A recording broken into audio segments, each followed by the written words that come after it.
Welcome. My name is Sarah, and I'm here with Empowering Tools for Transformative Change. And I'm so thankful that you're here with me today.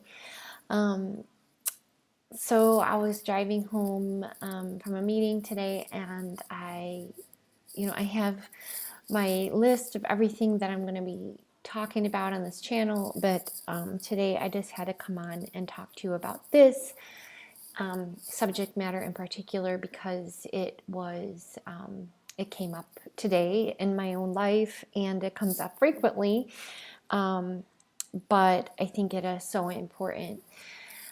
So what I'm going to talk to you about today is stop giving away your energy when it has to do with your interactions with a narcissist.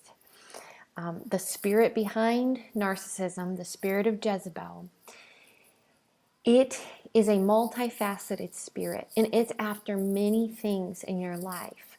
But one immediate need that it has, one immediate craving, if you will, that anyone that has the spirit or it's under its influence, it must have energy. It must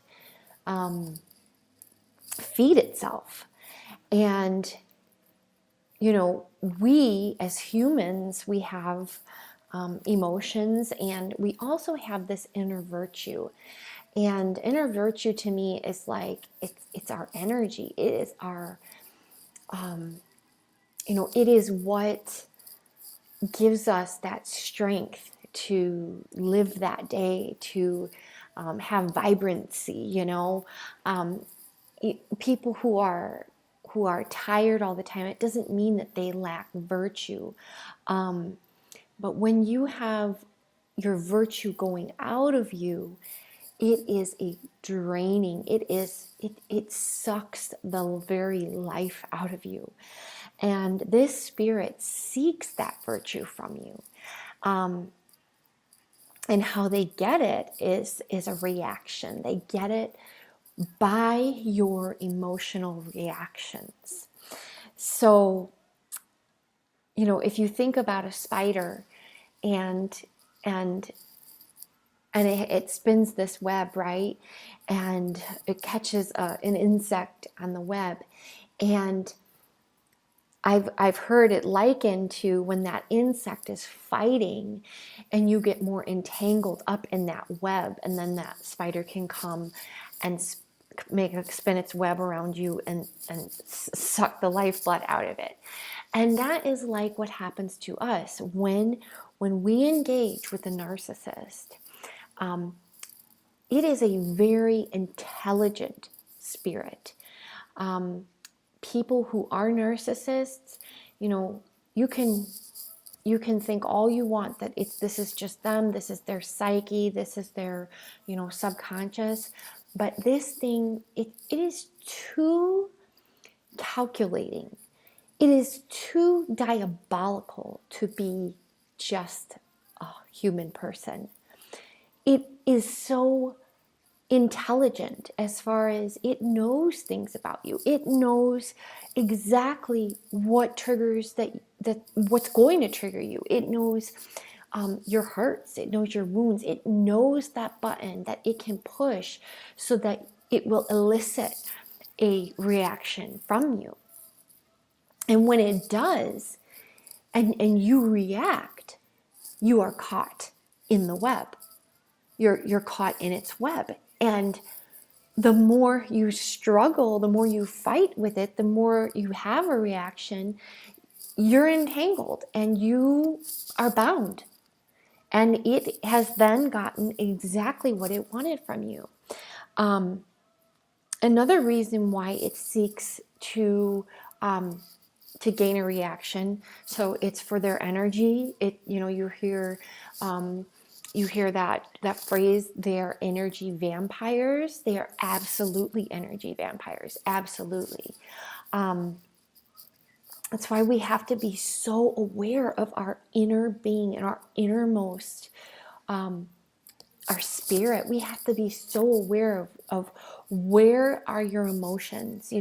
When you're having a reaction, sometimes you don't even have, you can get around somebody that is definitely a narcissist, definitely under the influence of spirit of Jezebel, and you don't even have to engage with them, and you start to feel like angry, and you're automatically agitated, and something is just not sitting right with you. That is a signal, that is a sign to you that, okay, this person is not, something about them, it could be them, it could be in the spiritual world, but I need to remove myself from this situation. You hear, again, this is a worldly term, but the term is empath. And, I believe that, that there are people that you can feel the energy of others. And in the spiritual realm, I would say that most Christians should be empaths, because we're called to be discerning, and we're called to walk in the Spirit. We're called to exhibit the fruit of the Spirit, and also we have gifts of the Spirit. So we should be able to monitor the energies, for lack of a better word, of people. Not for us to judge them, but it's more for us to protect ourselves from just being wise, so that you have your armor on, but you're wise. You can make good decisions. You can say, okay, I can get into a relationship with this person, or I should not get into a relationship. My point is that you don't have to engage with a narcissist in order to start having these feelings and these reactions. There are people in my life, they just need to be in the same room, and when they are around, I'm starting to get agitated, and I'm not agitated because of something within me. I'm agitated because I'm picking up something that's either surrounding them or that's influencing them. And just like the Spirit of the Lord uses people, the enemy uses people too.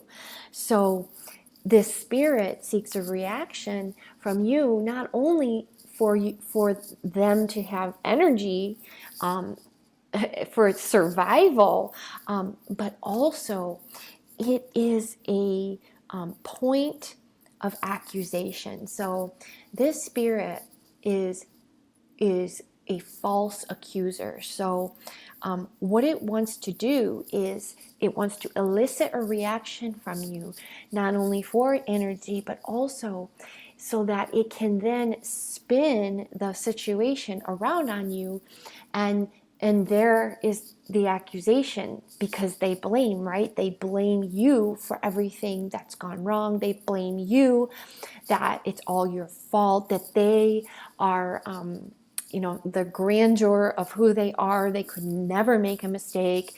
They're perfect, and they paint this perfect picture. But the point is that the reaction that you give them is now their validation that they need in order to prove to other people that you're the problem. So you're giving them really the ammunition that they need in order to prove their point to other people. And why does that?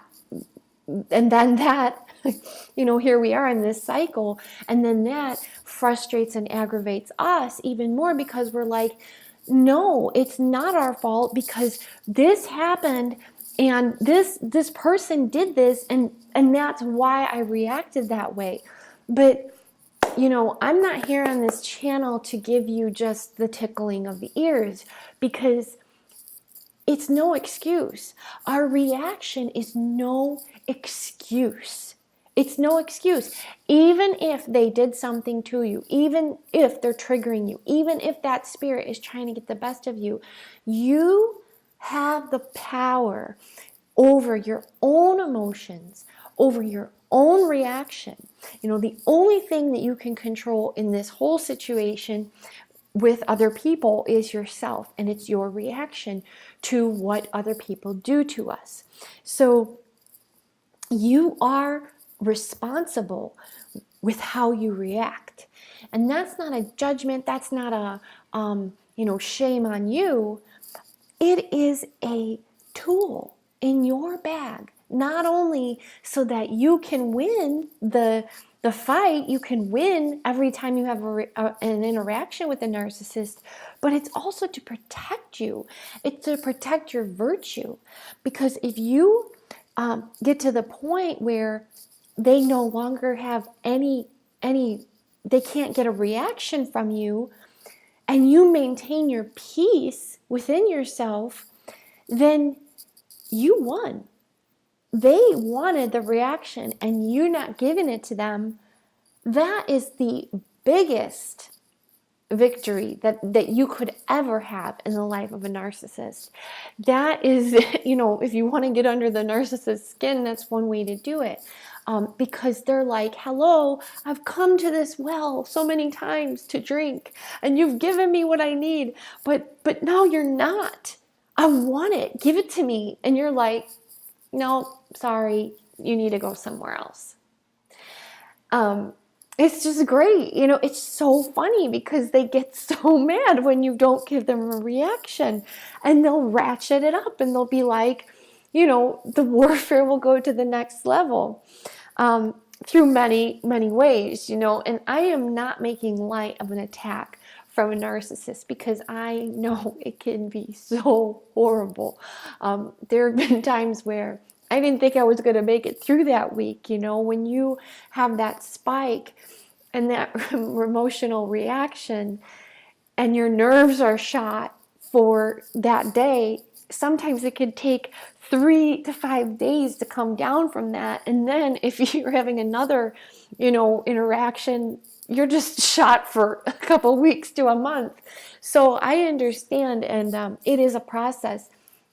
But the reason why I'm here is to remind you that you have the tools, you have the power within yourself, and through the power of the Holy Spirit, and just your own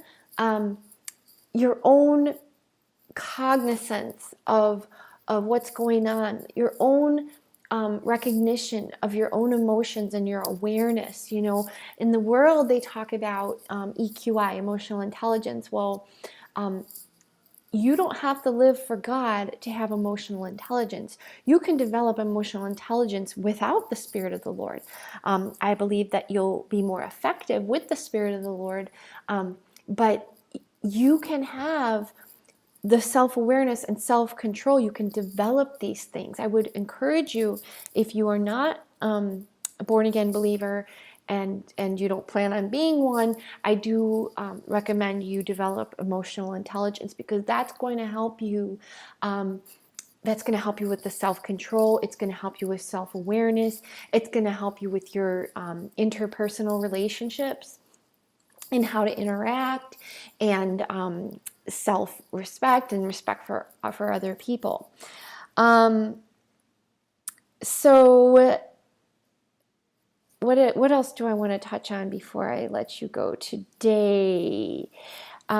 Really, that's pretty much it. Oh, finding your peace. So it's finding your peace. This is what you need to develop. And it could take some time.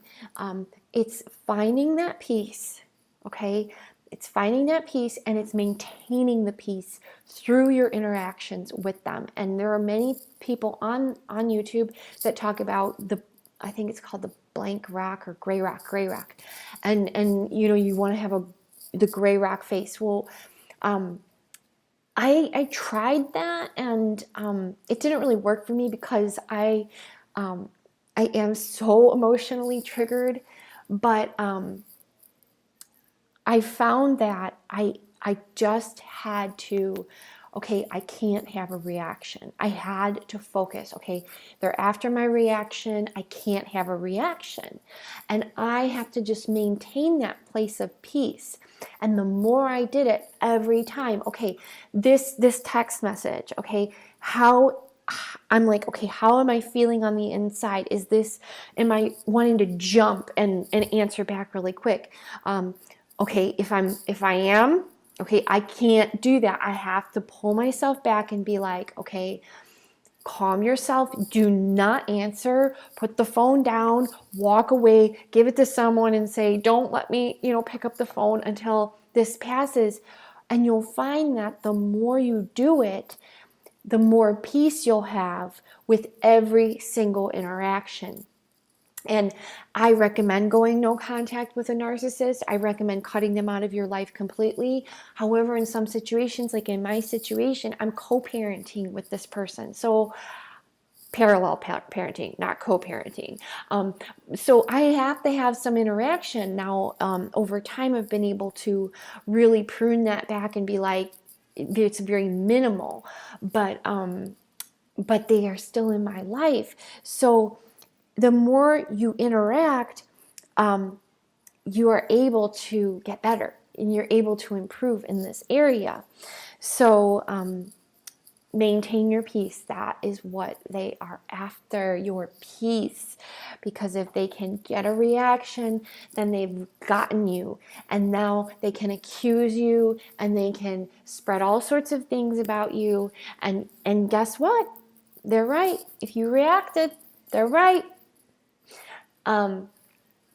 So it's all about that self-control and owning your own reactions. If you've reacted in ways that are not right, that's on you. I had to apologize, and right now I have one lingering thing that I need to apologize for, because I did something that was not characteristic of who I'm trying to represent. And the world and this spirit in the world, it's so funny. They're like, they're the most immoral people, but yet they hold you and that morality in your face like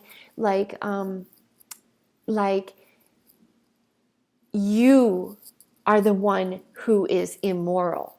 But really, when you turn the mirror around, it's like they are the most immoral people, but yet they can quote the Bible, and they're like, but they're the morality police in your life. And guess what? There's not one perfect person, and you're not perfect, and you're going to make mistakes, and that's a huge lie. Like, Christians are perfect. We are not perfect, but we need to try by the power of the Holy Spirit to become more like Him. And that is a big part of that, is maintaining your peace. Because if you are in control of yourself, there's nothing that can overcome you. If you are in control of yourself, you own it. You own the situation. You own the conversation. You are in control, because they cannot get a reaction from you. So if you have reacted in ways that are not godly, and you're embarrassed about, frankly, I'm sure that you have a lot of shame. If you have been in a narcissistic relationship, that is one of the main weapons that they will put on you. But you're not a perfect person, and nobody is, and they definitely aren't. But if you have done things that, by your reaction, I encourage you to definitely, repent and apologize when and if you can. And you're like, I'm not apologizing to them. They did such and such and such to me. But the point is that we're all accountable for our own behavior. If I go out into the street right now and there was just some person that provoked me, and all they did was provoke me, and I punched them in the face, guess what? I'm the one that's going to be arrested, not them. Not them. even though they provoked me, even though they may have done something to warrant me to punch them in the face. It doesn't matter. It's our reaction. And if you can get this, I'm going to do another video on being on being a victor, not a victim. And I am here on this channel to help you be a victor, not a victim. And when you're not a victim, then you start to process all of the things that happen when you're in a narcissistic relationship. You start to process them a little bit differently, and you start to say, okay, how did I contribute to this situation? How can I make it better? How can I learn from it? And you start to embrace the situation, not because you want to stay in it, but because you want to learn from it, you want to grow, you want to get better, not bitter, which is going to be another video. But I highly encourage you this week to just be very aware and cognizant of what's going on the inside of you. Self-awareness. Just be very self-aware of all of your emotions.